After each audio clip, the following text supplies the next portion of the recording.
Thank you all for coming, our first CAC of the semester. And we want to welcome Brian Mullen and Michael Chavez and Jim Crawford today. This is a great way to kick off the whole semester. And their title today is Merging Predictive Analytics and Marketing to Boost Student Success and Retention. Thank you all for putting all this together. Well, so if you have the three of us up here, I think all formalities are somewhat out the window. We have a pretty small group here, so our presentation today, we've given this presentation in a similar way, probably 30 plus times throughout the 30 times a day almost, but throughout the system, probably about 30 times, and then we have a lot of external folks that come in, so industry, nonprofits, and chambers, and other guests, visitors, and universities that have come in and talked with us. So essentially, what we're going to talk about today is, skip that one, but we changed our marketing strategy at Lone Star College Montgomery about 2 years ago based on the data teams being launched. I'll feed into Jim here very shortly and Dr. Chavez. So what we did, we started having focus groups with our students, finding out where they were getting their news, what they were reading. We were surprised to find out that they weren't reading the Conroe Courier or Community Impact, so we figured we had to change our strategy, right? So what platforms were they using? You can walk around this campus and you see them staring down at their cell phones, they're on their tablets and their computers all the time, so we thought the best avenue was to shift most of our marketing dollars towards digital platforms, so social media and also across all the web, so using the Google platform as well. So not only do we message them through all the social media networks, but any web page that they're visiting as well that's associated with the Google network, and the Google network is huge. So our ads will follow you, just like if you're shopping for shoes, that particular pair of shoes will follow you around until you eventually buy them, or you're just sick of those shoes. That's what we do. But we try not to be the sick of each other. So we changed that ad based on how well it's doing, and downstairs in our center, we can actually track how well our ad is doing, and then we can actually make changes to that ad on the messaging or the visual, whatever is working and what's not. And we have a plethora of students who come in and help us create these ads, what's working and what's not. And we have a good team that does this. So what we did, we started knocking down walls in our center, in our area, and we created a digital marketing intelligence center.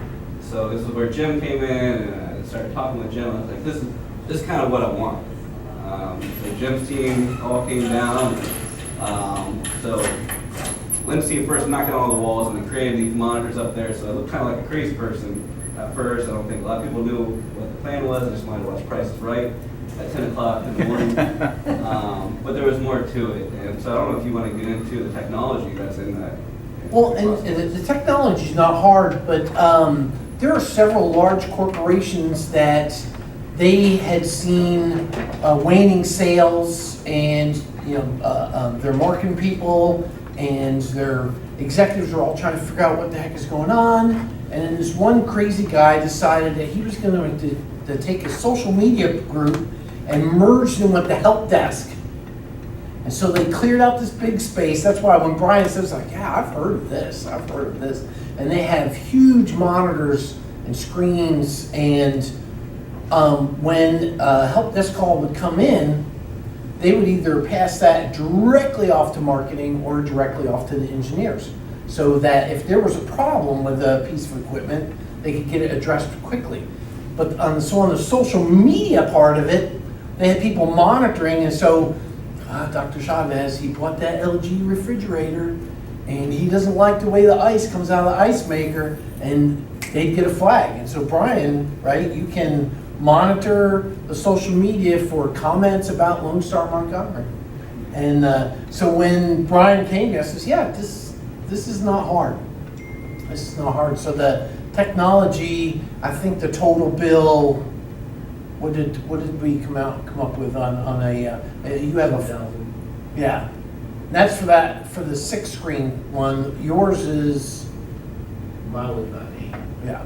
So it's not terribly expensive as far as technology. Now, when I say not terribly expensive, I deal with stuff that's a lot more expensive than $8,000, so it just seems like a drop in the bucket to me. I know that y'all don't run around dropping $8,000 at your house to buy technology.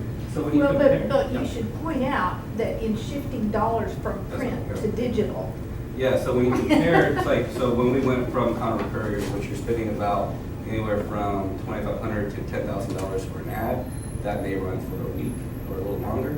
Or if we secured, I think for the theater, we secured 6 ads throughout the year, and that was a $10,000 spend. So a $10,000 spend on the digital side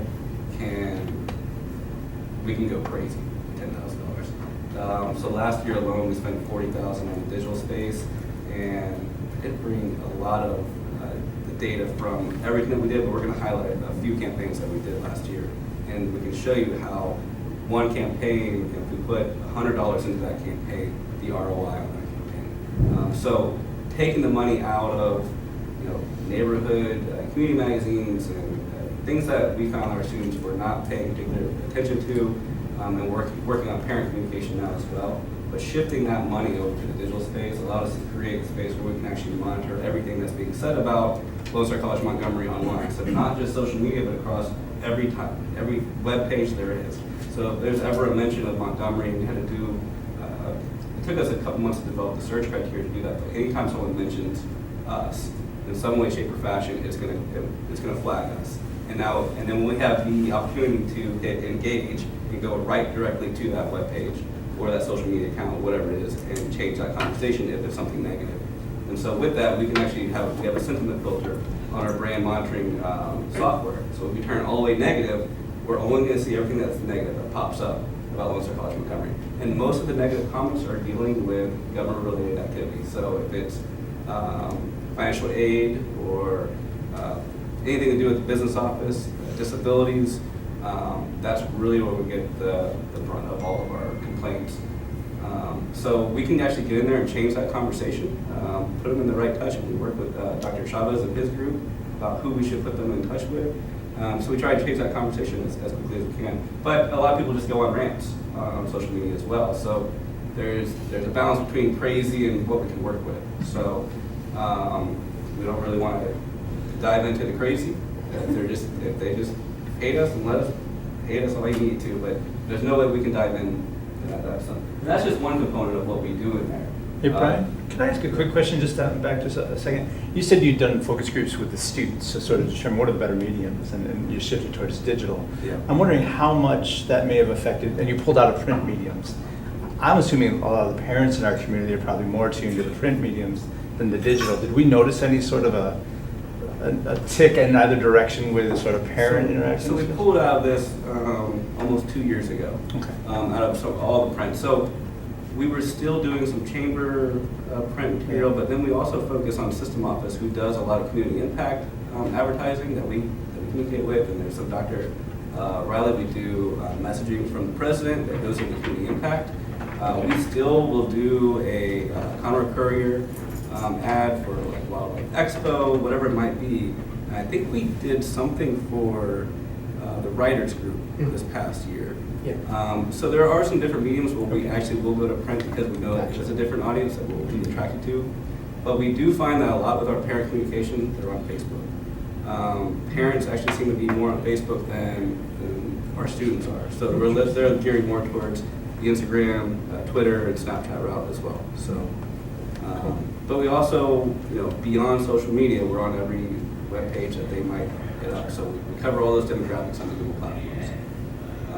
So that's really just kind of a brief 101 of what we do downstairs in the center. But I really want to tie it in Dr. Chavez and his group about what they're doing with Civitas, Loom, and Power BI, and how we're extracting student data and using that student data to develop marketing campaigns that are targeted, super or hyper-targeted campaigns is what we've been calling them. I think that's, well, for me, that's the most powerful piece, is the data science behind it. So when you think about data science, it's a combination of statistics, data mining, and then the analysis with it. So all of that's taking place.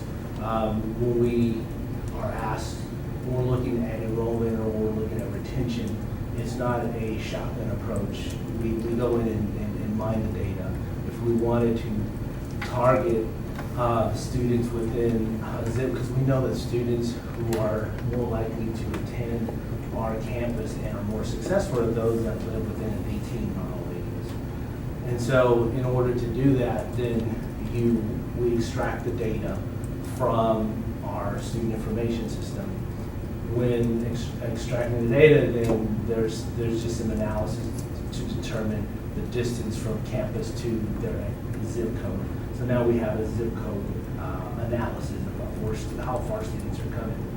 So then we have another tool called Civitas. Civitas is the company. There is there's a couple of products that they have that we have purchased, and they're powerful.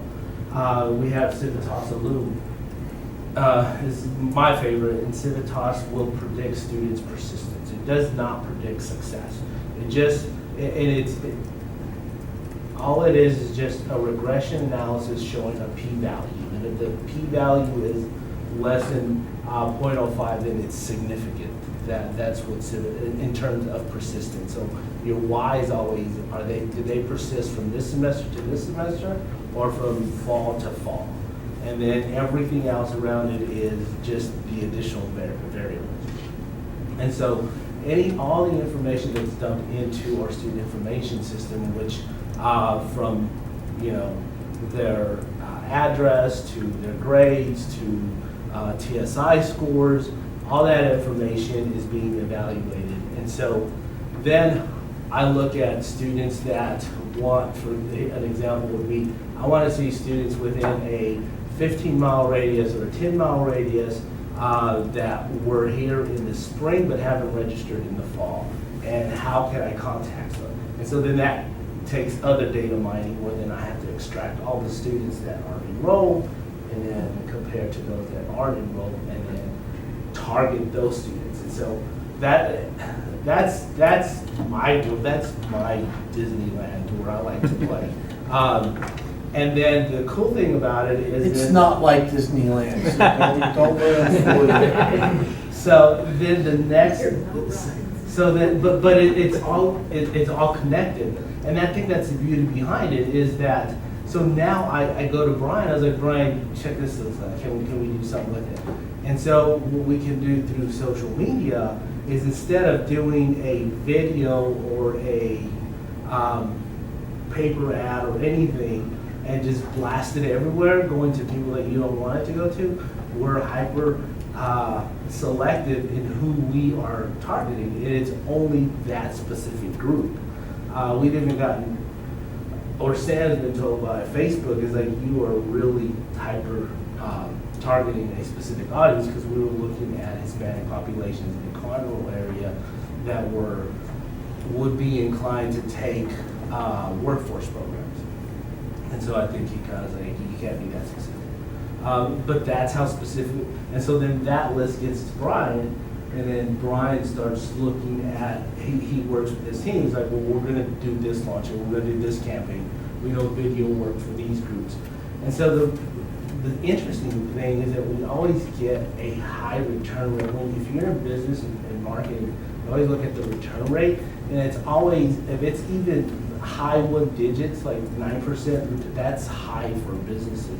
We're seeing double-digit return rates. And so when you multiply that by the number of students that we get, by what it costs to bring in a student and keep them, and how much that brings into the institution, it makes sense to work smarter, not harder.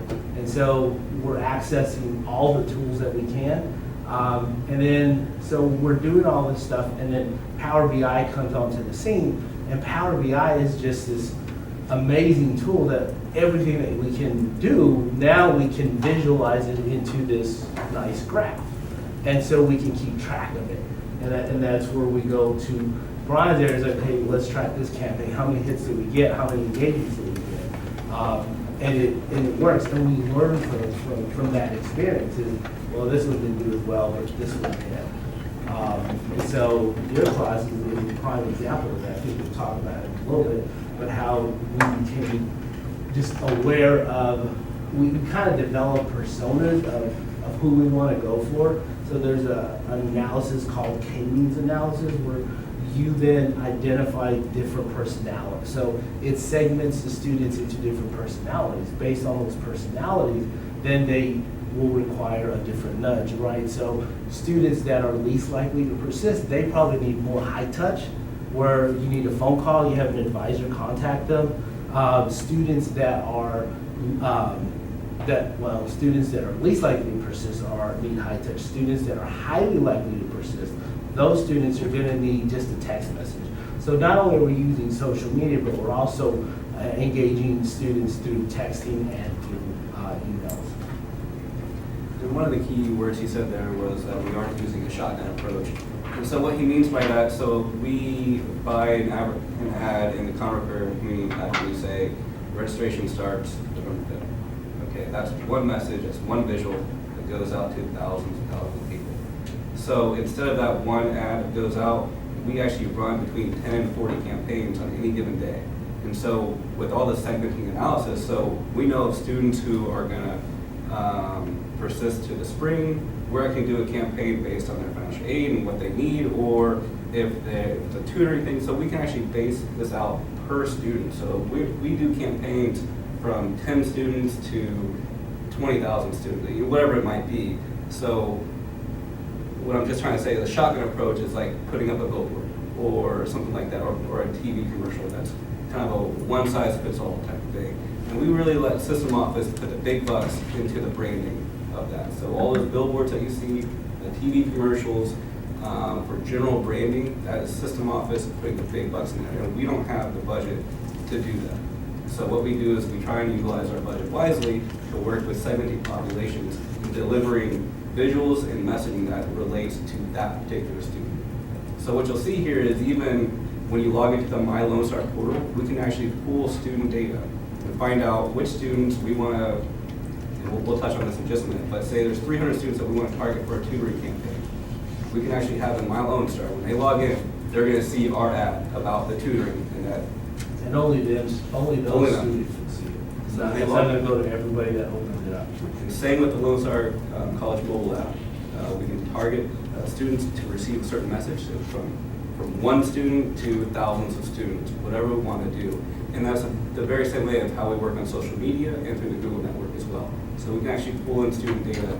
Well, it's a little more difficult nowadays than it was a few months ago, but we actually could upload student data, like their emails or cell phones, into the social media portal, like a CSV file for Facebook, Twitter, Instagram, and we actually push the ads directly to them. So whenever they logged in and they started looking at their Facebook feed, our ad would appear, right? So the same thing with the Google network. So when they were on Gmail, whatever it is, a Gmail will pop up, Lone Star on the top, on the side, whatever webpage they visit after them, we would follow them. So that was kind of the Wild West days of social media advertising. It's changed a little bit since then. Tell them why it changed. Well, what is that company? Yes. Cambridge Analytica. Cambridge Analytica. So they've kind of, good things came of that. Like now that there are some regulations to it, but it was really good for us when there weren't any limitations, because we actually target these students directly. Well, after a conversation with Brian, I did my own little test at home. There was a specific air filter that I was interested in. And so I went to their site to see what would happen.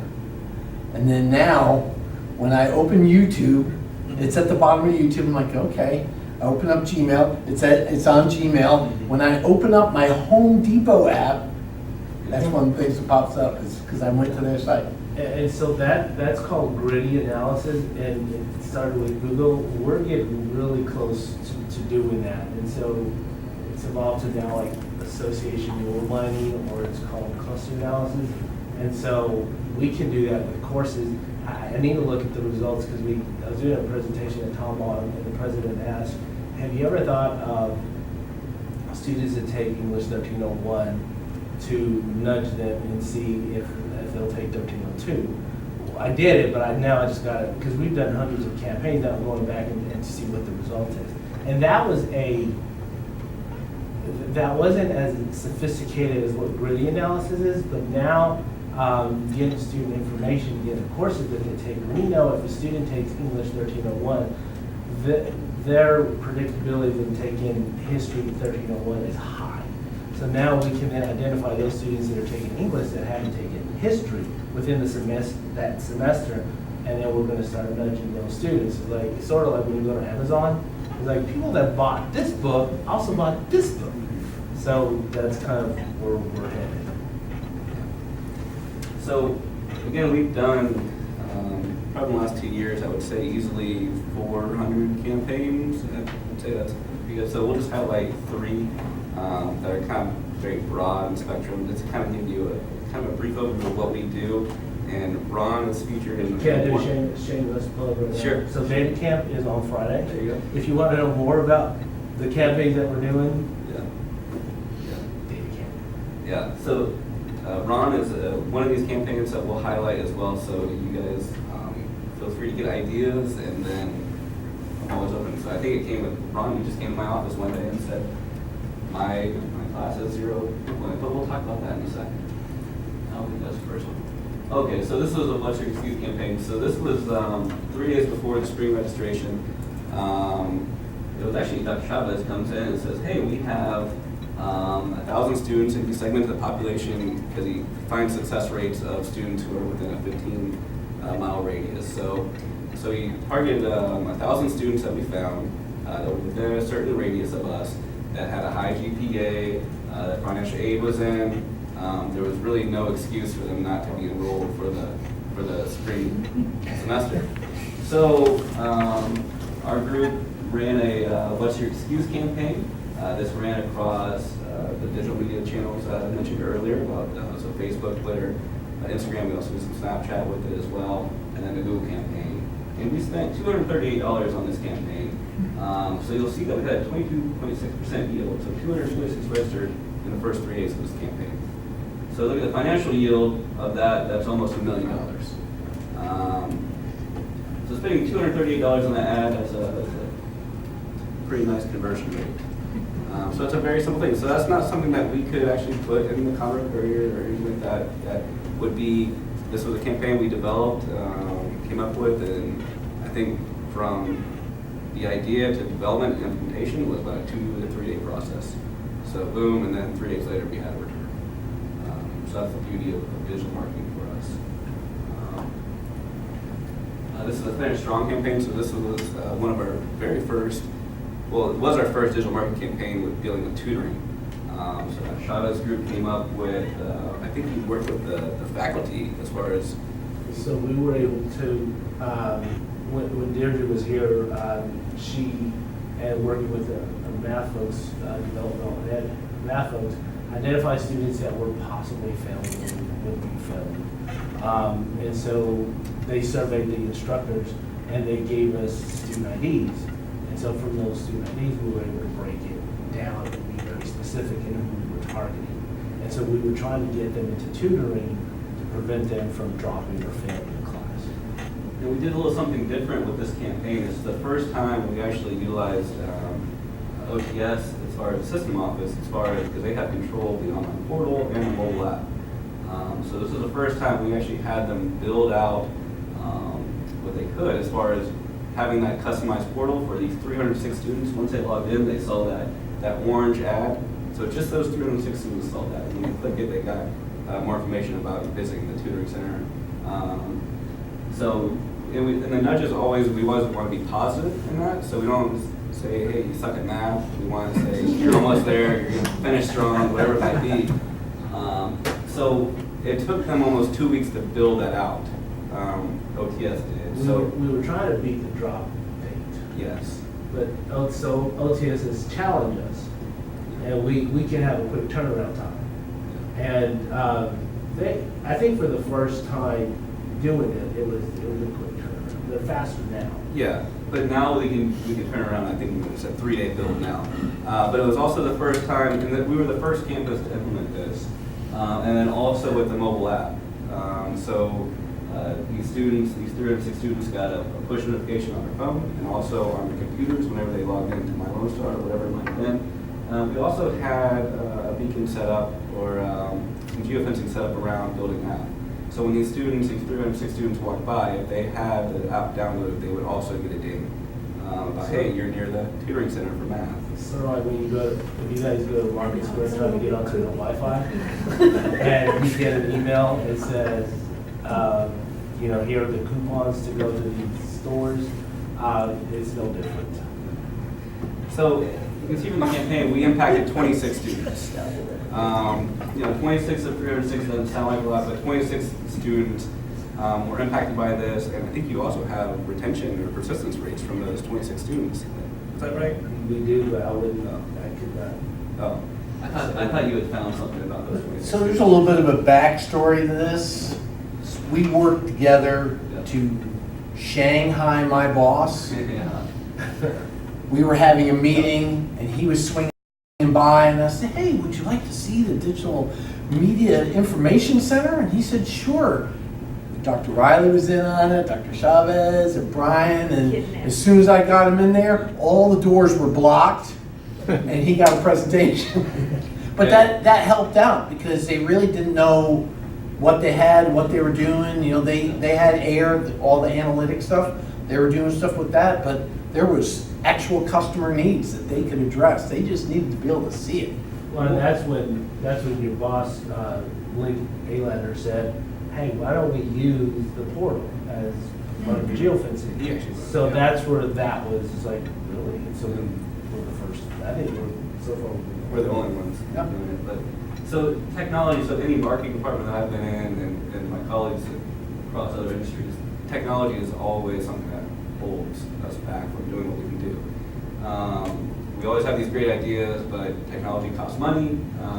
So we had a lot of great ideas the first year I was here, and every time I'd go out and do something, no, you can't do that. You can't do that. So we learned. We had Link come in here and a couple other ABCs that came in here as well, and we just really showcased to them how we utilize their current tools, right? So all their data tools and everything that's out there right now, how we're currently using it. And so we realized that we aren't going to make anything change. We aren't going to get any new technology unless we use what's in place now and identify those pitfalls that we're having. So we understand that we're having pitfalls on the mobile app. We also know we don't have a really strong customer relationship management. We actually don't have one at all. So those are two really big pitfalls that we have as far as marketing, and we're looking at retention being our main source of student recruitment. Those are two huge platforms. Those are where our students are, so it should be a marketing tool. So hopefully we'll get that in our hands one of these days, because as you can see, we're pretty dangerous. With what you have. Yeah. Stone knives and bear skins. This is Ron. So Ron came to my office several months back and said, hey Brian, well I know you talked to Dr. Chavez and we talked at the baseball game a few times about what we're doing here. So in short, Ron said, hey, I have 0 people enrolled in my English 51 class, and I want to teach it next semester. Do what you do. Prove all this works, right? So what we did, I worked with Dr. Chavez's group as well, and so they identified 142 potential candidates. Whether these students had identified as nursing, pre-nursing, whatever it might be, some sort of interest in nursing, and they had not taken an English 301 course. So we pushed this across all of our channels. Now we have access to the portal, we have the mobile app, and it's still all of our social media and the Google network as well. So we pushed out all of that, and we had 9 students enrolled in the first 3 days. And then all of a sudden, about a month later, I guess your team or the counselors or somebody was coming to us and said, hey, take everything down, we're full. So the really cool thing about this is, it's a $57 spend to fill a class, which is cool. How do you scale that? How do you scale that to the 500 or 600 classes that we do offer here? I don't know how many we offer each semester, but it'd be really cool to find a way to do that, right? I don't have the answer right now, but it'd be a cool way. So that was a really cool project that Ron gave us, and we presented this a few times, and especially to the system office and to our marketing firm as well. So it's a really good example of how targeted we can get with one specific class and fill it. Did we get the right student? Yes, it's a very very good group, all highly motivated. And it was especially complicated because they needed an advisor's permission to register. So, it all worked out. It wasn't just the ad and then register. They had to go to an advisor, preferably the nursing advisor. It all worked out. Well, I think that was, before we launched the campaign, I think we talked to advisors, let them know, this is what we're about to launch, so be prepared. We were anticipating you were gonna get hundreds of students that were gonna go to this class the first day. No, that would have been okay. Yeah. But yeah, we worked with an advisor on this campaign so that they would be contacted to them and not you. So, but student barriers are always going to be an issue with, we know that. We try to set them up a lot here. Barriers. Brief overview, which hasn't been updated over the last few days, but in the first 2 years since we started merging what Chavez is doing and what we're doing, we had a dramatic enrollment increase, and the FAFSA was really cool. We also always do the campaign to try and get students enrolled in 15 plus credit hours a semester as well. So it's been a lot of fun. And so if you guys ever have any ideas, hopefully this sparks something for you of how you can integrate it within your own classrooms or other programs, etc. Feel free to come talk to us. We actually just hired a couple more people over the last few weeks. So our team is almost full, almost at capacity. We've got one more hire coming up in the next few weeks, a graphic designer. So we're going to be fully staffed and ready to roll. So. Any questions? Slides of beans come. Yeah, is too much or? I think I have another class I want you to fill. Late start? Well, no, but in the near future, though. I was also thinking about pathways as I was watching this. Are we still doing pathways? I kept up with all, but if you knew somebody was interested in English or science or whatever, and there was something happening on campus that week, you could stalk them just as easily as. Stop. Yes. Yes. So rather than putting my ad in the Conroe Courier, I'd be better off following the students that might be interested. If they're students, yeah, you probably want to look at the digital side. There is a different population that is still reading the paper and looking for events that's going on here, and that's why we still put like Wildlife Expo and other major events that are going on that have historically been here for many years. But yeah, if you're trying to target students, we can definitely help you with that. One of the type of students too, because in C building you'll see students older than 30. Don't know how to say it, but they walk around with papers like, "Hey, where is this at?" And so that's a specific population that reads, and it's still valid. But I think now it's just shifting the resources. So like I think there's something to be said about printing stuff. Yeah.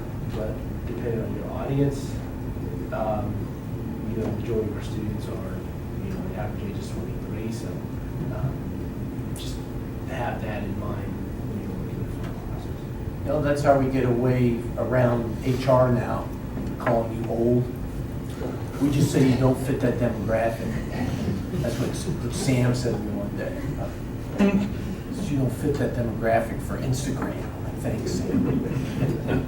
I'm the only person on our block that still gets the Chronicle delivered. At least Yeah. I'm the only one who sees it in the yard. That's how much it's changed.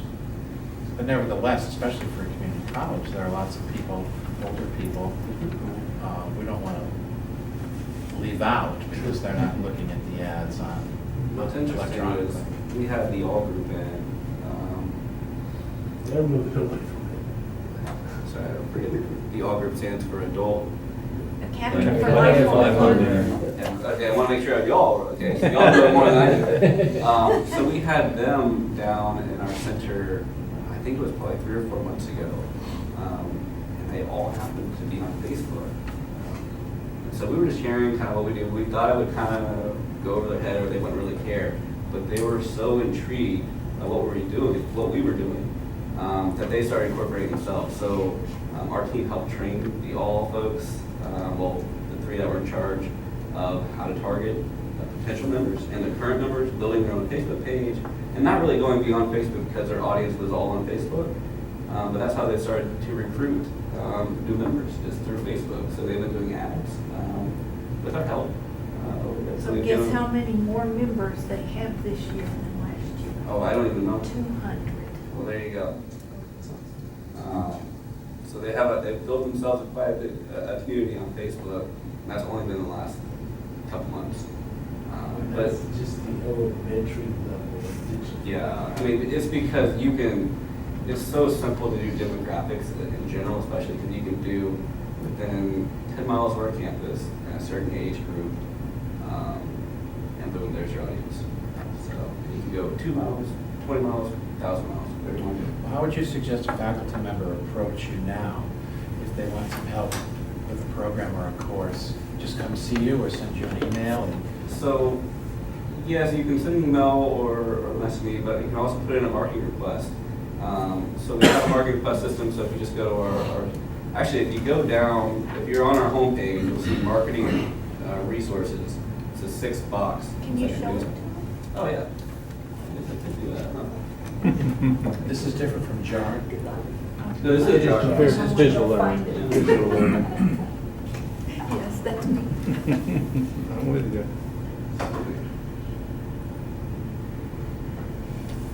Since we're all sensitive to use of resources, I want to point out that what we've done with the DMIC and with the staffing that Brian is talking about, that it has now and is adding, it's all been done through savings from the shift from print and the theater advertisement that we used to do to primarily digital marketing and to retirements and reorganization after retirements.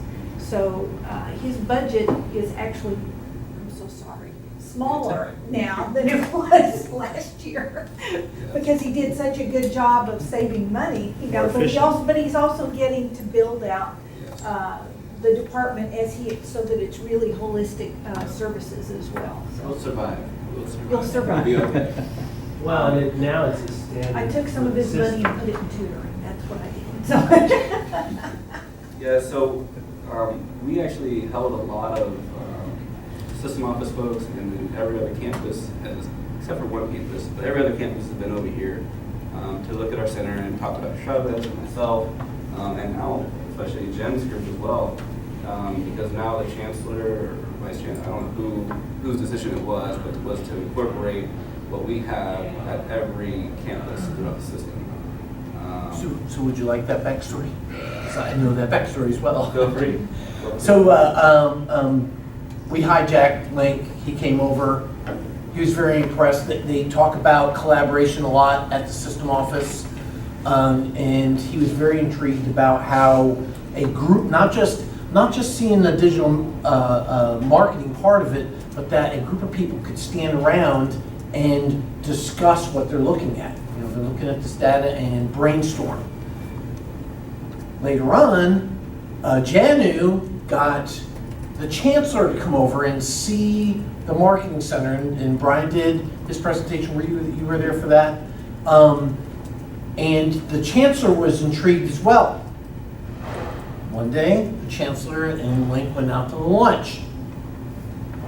And they're talking about this, and the chancellor charged Link with getting one of these at every campus. And then when he was done, he said, and well, by the way, this was your annual eval. So he approached me, he said, hey, I need this. And I started producing drawings for him and got quotes, and then they don't have them constructed yet, but probably by December, before we go to winter break, every campus will have, they won't have a 6-screen, they'll have a 4-screen like poor Dr. Chavez has over it. But they'll have a 4-screen DMIC at every campus so that they can. So let me talk a little bit about the data center, because there's going to be more on campus. The data center that we have in Building C is highly, it's an extension of what Brian has. So a lot of what I was talking about, the data mining and the data you give it to his area, so I do that out of my office. So there's a tool that we have in there that helps us with this data mining. So that's really the purpose of that data center, is looking at numbers, slicing and dicing the numbers, very carefully identifying the student population that we want to work with, and then bringing it over to Brian's area. And so they're an extension of that, because we can't do it alone. We can say, this is what we got, what can you do with it? Because we can do email and texting, but the social media part is that's him. And that's why it's linked together. So it's important for us to know that it's not two separate data centers. It's connected directly to Lazy Two. And I think eventually there's going to be a lot of value in that, especially as other campuses get it, because I don't think we can go off and everyone do all these campaigns without going through Brian with the messaging and what's out there, because he'll catch it, whatever's up there. And we've been risky with some of the campaigns that we've been out there with, and they've been caught. So we want to make sure that we channel it through, and it is an extension. Yeah. So if you guys ever need our assistance in the marketing department, so this is just our LSC Montgomery page. I don't know what's going on with the slider right now. But if you come to the Montgomery page up here, you scroll down and you'll see we kind of changed this up, even though this says campus news. It's the template that we can't mess with. It's by System Office. But we really tried, instead of having 6 news stories, which is, we don't have that much news going on a daily basis. So we kind of filtered it out so that where our students and faculty could actually find what they need in these 6 boxes, hopefully. But you'll see in this last one is a marketing toolbox. And here, you can actually get to where we are Markham. You can learn more about who we are and our staff. This is more about the Digital Marketing Intelligence Center. This is where you submit a marketing request. So I'll go there in just a second. Model releases and submit events to the web calendar, photography, etc. But here is like style guidelines, where you can find our logos. And we really tried to be transparent over the last year and a half, because everything was really hard to find, especially when some of the deans and Dom were trying to order stuff and logos are just in files somewhere. So we're really trying to be extremely transparent in everything that we do and everything that we offer. So if you come to marketing request here, what we do is we use JAR because we don't have, as a system, we don't have a marketing request project management tool. So we ended up hiring an outside vendor to help us. Hopefully it helps you guys too.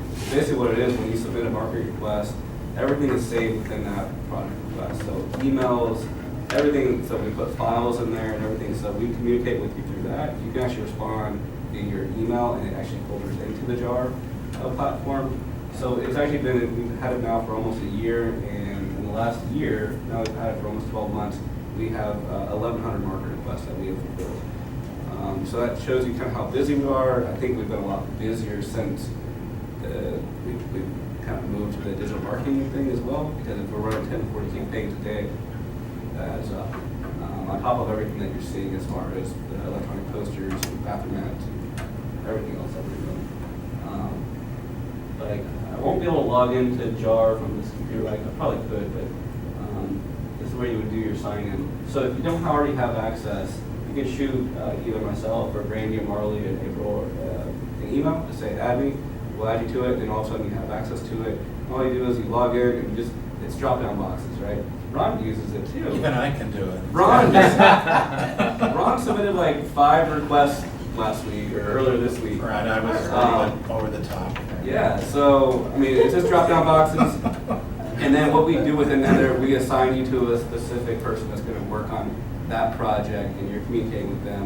And that way, if that person's ever out and you come to my office, which happened when I first got here, well, what's the status of this project? I'm like, I don't know. You submitted the email, but I don't know what happened with that. So in here, all the files are in there, all the conversations are saved within this project management tool. So, of course, it's going to be a little frustrating at first when we first implemented this because it's something new and different. But it really helps us stay on track and makes everybody accountable in my office. And then obviously it leaves everything for approvals on your end as well. So if you ever have any questions about it, you can talk to us. Yeah. Brian, you showed us some examples of some really impressive targeted campaigns, like the numbers that you all were able to generate, predominantly focused on current students, right? Because as you said, our new recruiting tactic is to retain. Do you have any sort of equally as impressive data around first-time students here at Lone So, go to data camp. I'm kidding. I'd love to, but I got pulled to a system-wide retreat for our We have, folks. so we purchased ACT list of potential students. Yep. And so we then extract, so this is where the data mining, so then you have to match addresses, you have to, because you don't get any identifiers, right, besides phone numbers and emails. So then once those are extracted from our students that are, the FTIC students that are enrolled, then your target audience becomes those that are not enrolled. And these are graduating seniors. So then you start looking, so we've been doing this for the last couple of years, is then identify it by major. And so the deans get a list of potential students that are majoring in those areas.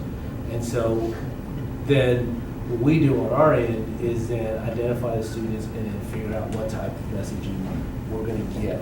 And then we have, the first time we did it, we had like a 21% return rate.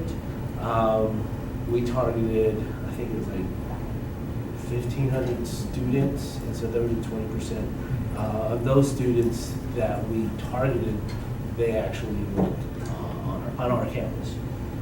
We did that system-wide, and it's still in the 20% return rate or I. So that's probably the latest that we've done in terms of attracting students that weren't even thinking about us, because usually a student who takes an ACT or an SAT are thinking 4-year, not 2-year. But we were able to gain some of those students, and we talked about financial aid, talked about how awesome we were, how cost effective we were, did phone calls as well. So that's what we did. Gotcha. And then also, so we also work with the deans, and now we can almost bypass the deans and just use Power BI and understanding what programs are lacking in enrollment. Right? So from year to year, what's the trend? And it's been basically the same list the last couple of years that I've been here. And so what we do, so is that if it's like machining, all of workforce, land surveying, languages, whatever it might be, we actually have the same visuals and messaging that goes out across our Google platform as well, and social. And we're actually doing it in English and Spanish. And so workforce, we're targeting Willis and Conroe with our Spanish advertising as well, especially on the east side of 45. We've been hyper-targeted, and that's where we get dinged a little bit from Facebook about being way too targeted, and especially with Spanish advertising. And you can actually see that when you ever come down to the system or the center. I know you've been there a few times, but we can actually track those ads, and the machining ads, surprisingly, are always extremely successful. But once so what we would try to do now is, so we have a landing page that we create for every campaign that we do, right? So whenever they click on that ad, they go to a very specific landing page, and we have that tailored to that specific program, and where they can actually register right then. And so we also have a software that we actually measure what they're doing with their mouse. So they're scrolling and they're clicking, whatever it is, so we can actually find out where they're falling off. And I think machining has been really misleading as far as... People don't know what it is. Yeah, I don't think people know what it is, but they're really curious about it, right? So they're really curious when they're clicking on this ad more than any other ad that we've ever pushed out. And they're going to our landing page, and we can see them just like, boom. I mean, it's not even halfway down, and they're done, and they're out. And so we can measure seconds on the page and all that stuff. And then we can actually follow them within the portal now, thanks to Link and his team.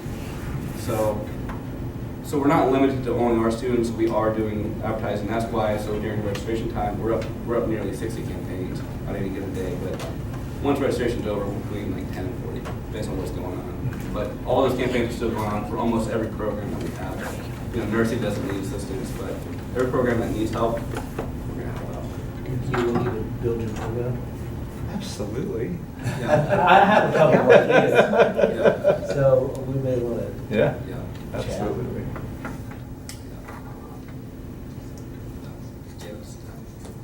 I'm like their biggest fan.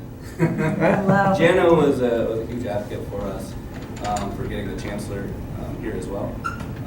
So she came and saw the center and like, oh my gosh. nagged the chancellor, I guess, and then he showed up. So.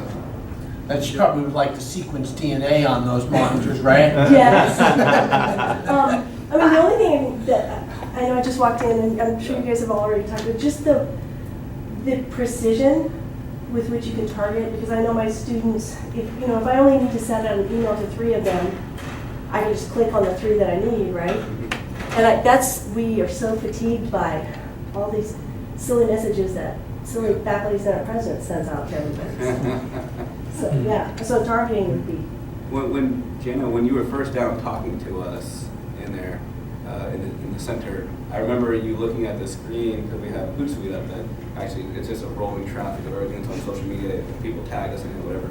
But it was your biology classes, right? It was My biotech, yeah. Your biotech classes that were popping up of different things the students were actually posting and tagging Montgomery of what was going on inside the class. I said, we just did that yesterday. Oh my Yeah. gosh. And I didn't even Yeah. know my students were posting it. Yeah. It was awesome. So we're capturing all that. So we know what's going on in your classrooms.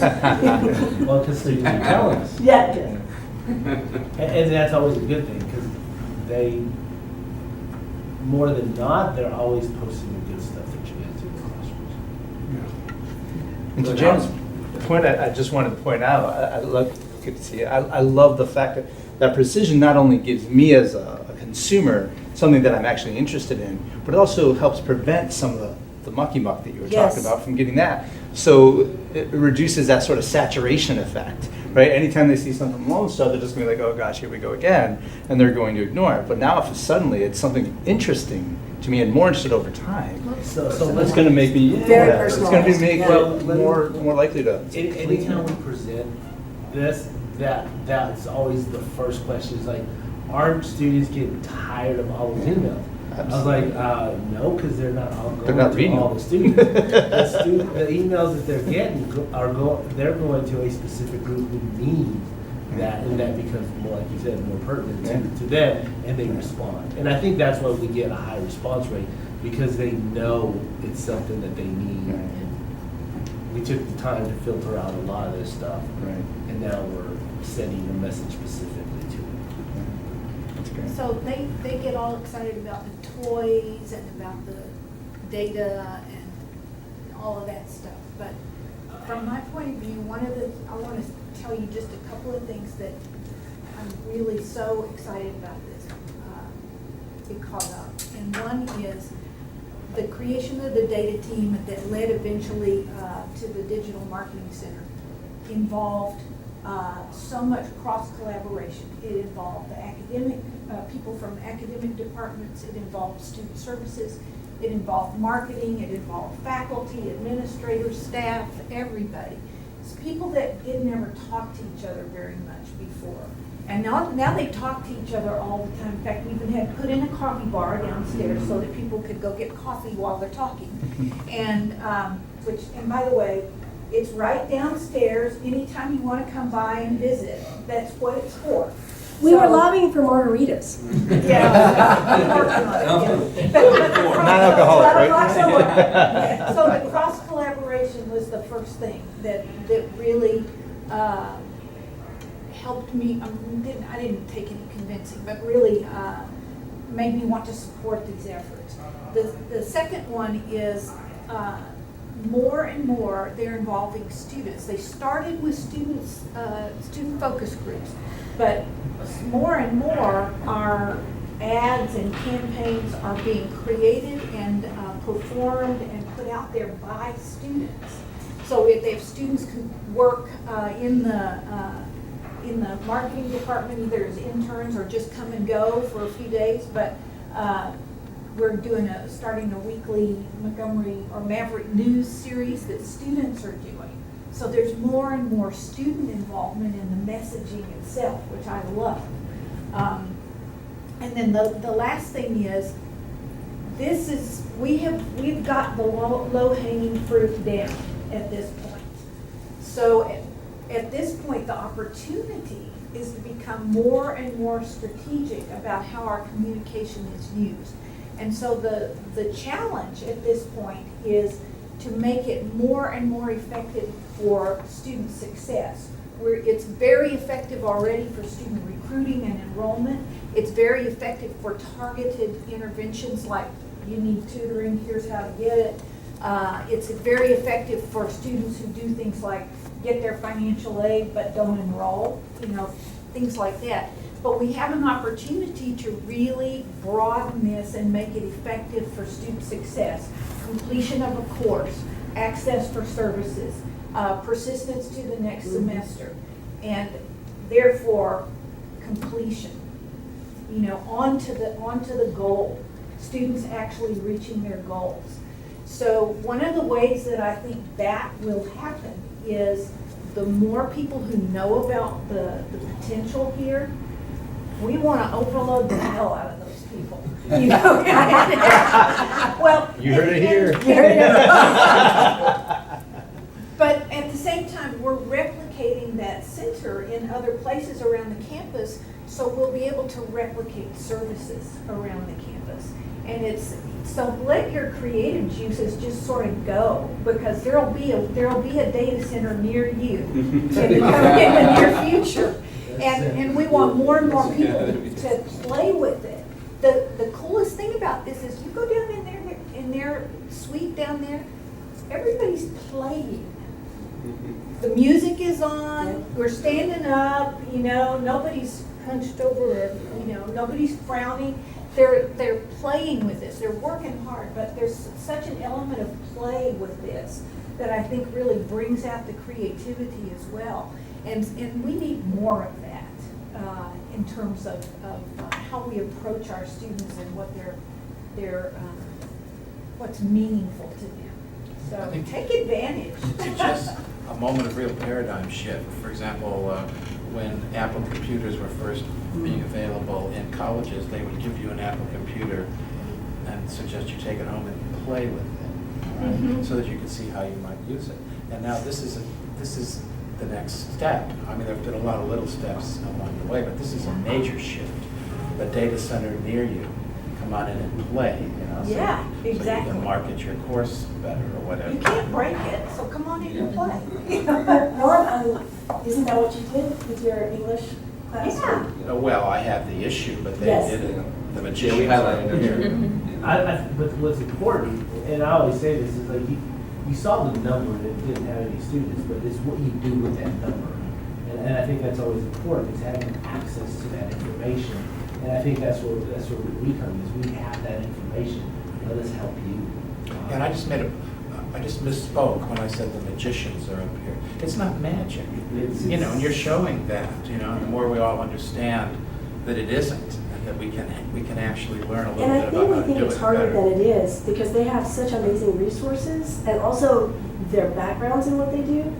It makes, from a faculty perspective, if you wanted to offer an English course for nurses, or you wanted to bring in two specific disciplines that you wouldn't think would actually go together, sociology and, instrumentation for biotechnology or something, something like that. You're like, how do those fit together?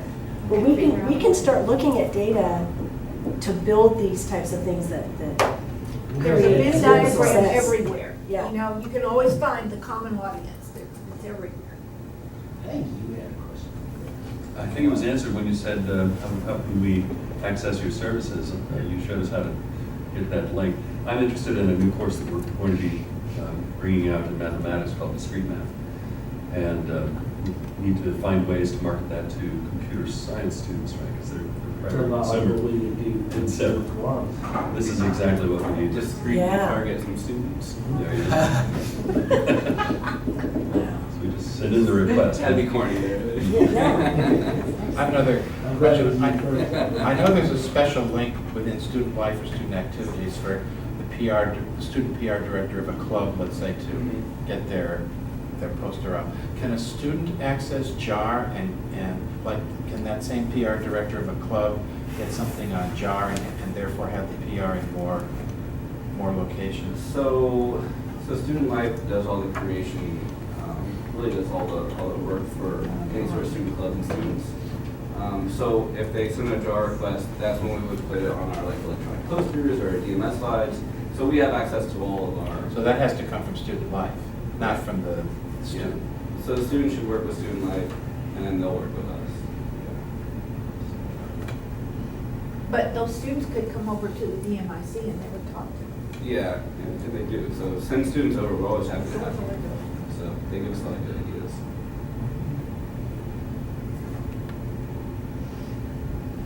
Anybody else have a comment or question? Well, Habib, who usually closes our Yeah. meetings, is on leave this semester, so I guess I'll have to thank everyone for coming. And next week, Michael Meningas, the new director of the honors program, is Tough going one to to be. follow, though. Tough one to follow, Ron. I don't know about this coordination of schedules. Anything you want to say about next week, a teaser? A teaser. It won't be as pretty as that one. You got some good-looking okay. guys up there. I'm really excited just to come in and introduce myself a little bit, share a bit of my background, but also kind of where we're going with the honors program.